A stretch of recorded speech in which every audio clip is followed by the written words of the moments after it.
Ich bin der Eneas, ich bin 26, meine Pronomen sind er und they und ich bin ein Non-Binary Trans-Activist. Non-binär sein heisst, dass ich weder eine Frau noch ein Mann bin. Und ich zeige das auf Social Media, ich tue mich repräsentieren, zeige meinen Körper, zeige meine Transition. Ich bin bei der Geburt weiblich zugewiesen worden, aber meine Mami hat schon gewusst, als ich 2-jährig war, dass ich trans bin. Sie hat noch nicht genau gewusst, was genau das ich bin, aber sie hat mich ziemlich geschlechtsneutral erzogen. Ich habe es dann selber erst 18 Jahre später gemerkt, habe aber zu diesem Zeitpunkt mich nicht outen, weil ich gemeint habe, dass ich transbinär bin und das hat sich irgendwie falsch angefühlt. Wenn ich ja keine Frau bin, dann muss ich ja ein Mann sein. Und dann habe ich es 4 Jahre verdrängt. Für zum Schwimmen bin ich in die männlichen Nasszellen und habe richtig gemerkt, wie sich das falsch anfühlt und wie ich mich unwohl fühle in dieser Nasszelle.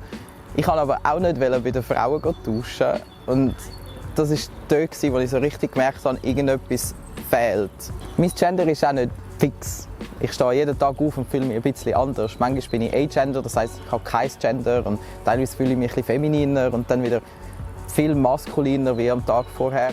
Es gibt Transmenschen, die transitionieren, heisst Hormone nehmen oder Operationen machen.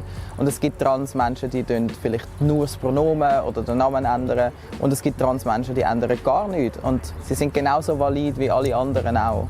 In unserer Gesellschaft würde ich gerne 3 Gründe aufzeigen, wieso es schwierig ist, offen trans-non-binär zu sein. Erstens, es gibt fast keine Repräsentation. Zweitens, wir können unseren Geschlechtseintrag nicht auf dem Ausweis haben. Und drittens, es gibt nicht einmal ein WC für uns an den meisten Orten. So innerhalb der Queer Bubble wird man ziemlich akzeptiert und es ist schön, auch die Menschen um mich herum zu haben. Und das Outing hat eben auch bewirkt, dass ich jetzt so viel Akzeptanz bekomme, weil ich so viele tolle Menschen kennengelernt habe.